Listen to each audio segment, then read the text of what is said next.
Jodida. Estamos charlando con Martín Calos, que es economista, hablando No paramos de todo un poco. hacerle preguntas. No paramos un segundo. Bueno, Martín, dólar a 60 pesos, una economía que, por lo menos para los televidentes, hay mucho cruce de información, que llega la plata, que no llega, que si llega, se la llevan, que si no llega, explota todo. ¿Dónde estamos parados, Martín? Estamos parados en un nuevo episodio, quizás el tercero, según como uno cuente, de una crisis que ya lleva casi un año y medio. Recordemos que esta crisis se desata en abril y por distintas cuestiones todavía no tiene un horizonte de cierre, un horizonte de finalización. Todavía no sabemos cuándo termina, cuándo recuperamos salarios las familias, cuándo recuperamos ingresos, ventas, las pymes, cuándo se recuperan los negocios, cuándo se recupera en general nuestra calidad de vida. Ese es el contexto en el cual hoy estamos de vuelta preocupados día a día por ver la cotización del dólar como síntoma de lo que nos está pasando como sociedad. Una crisis que, como decíamos, no tiene horizonte. ¿Qué pasa si llega la plata y qué pasa si no llega la plata? El FMI, ¿no? Sí. A ver, si no llega la plata o se demora en forma que no pueden justificar, tenemos un problema grave porque son dólares que necesitamos para solventar en los próximos meses la salida de dólares que está habiendo.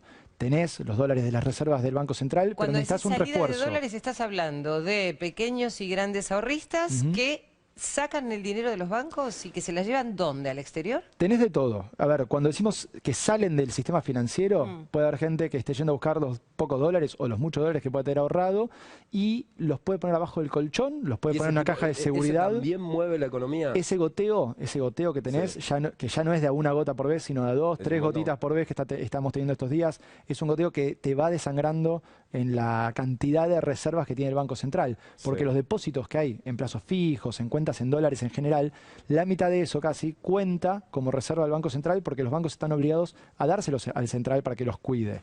Bueno, en ese sentido es que cada vez que alguien saca un dólar de depósito, 50 centavos de dólar se pierden de las reservas del Banco Central y eso suma, a lo cual se agrava con que el Banco Central está teniendo que poner reservas para financiar los vencimientos de deuda. Hace 2 semanas tuvimos 450 millones de dólares que no se pudieron refinanciar y que hubo que sacar de las reservas.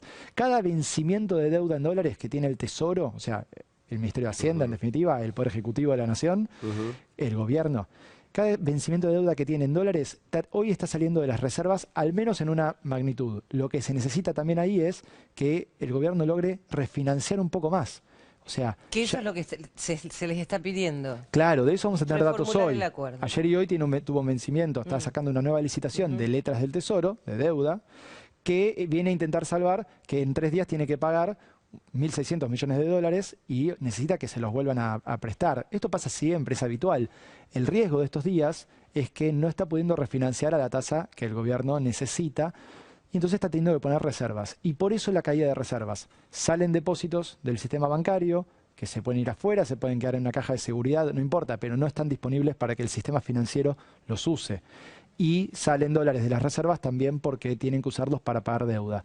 Esos son 2 de los principales factores que hoy te están afectando en esta caída de reservas que estamos viendo. Martín, vos sos muy joven, pero a lo mejor tenés una visión diferente de los economistas de muchísimos años. Nuestro país siempre, la palabra crisis parece algo habitual en nosotros y le da la imposibilidad a mucha gente para poder recuperarse, ¿no? Tal vez está recuperando, bueno.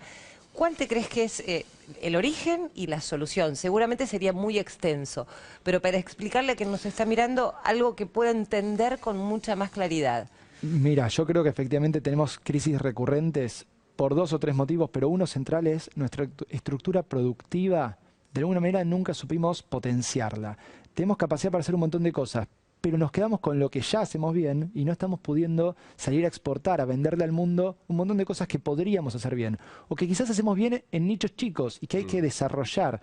O sea, lo que tendríamos que pensar es un programa de desarrollo productivo donde digamos, bueno, ¿qué es lo que Argentina va a exportar, le va a vender al mundo? ¿Dónde vamos a ser competitivos? ¿Dónde vamos a producir y vamos a contar con tecnología de acá a 10, 20 años? ¿En qué sectores que hoy no exportan, vamos a exportar? Esa respuesta, fíjate que en verdad es una pregunta que no se hace casi ningún gobierno en décadas en la historia argentina, en las últimas décadas, ¿no? Claro, supongo que eso es como una familia, o sea, si vos no tenés las cuentas en claro, si no estás, digamos, dentro del circuito bancario, financiero, no podés sacar préstamos, no podés arreglar tu casa, no podés cambiar el auto, nada. Ahora digo, sea quien fuera el gobierno que sigue, o si se continúa este mismo, las cuentas tienen que estar, o sea, hay que pagar, o si no vamos a tener problemas de nuevo, ¿o no? Tenés una ventaja como Estado que las familias nunca van a tener, por ejemplo, la posibilidad de emitir dinero. Eso una familia no la tiene, ¿no? Sí, el Estado sí. El Estado sí. ¿Pero y eso genera más inflación? depende, siempre depende en qué cuantía y en qué contexto lo hagas, ¿sí? Sí. No siempre la emisión genera inflación y no siempre la inflación se explica por la emisión. Fíjate estos años donde el gobierno está reduciendo la cantidad de dinero y la inflación aumenta, ¿sí? Eso por algo se dio de bruces con la ideología que este gobierno predica y la realidad, ¿no? Se chocaron. Pero lo que sí está claro es que vos tenés que tener en los próximos años una política muy pragmática. Esto significa, no vas a tener muchas fuentes de recursos para usar, porque no tenés mucho margen ni para aumentar impuestos, ni para emitir, ni para endeudarte. Entonces, ¿de dónde vas a sacar recursos para hacer una política nueva de expansión de la economía, de mejora de los ingresos, de las pymes, de las empresas, de las familias?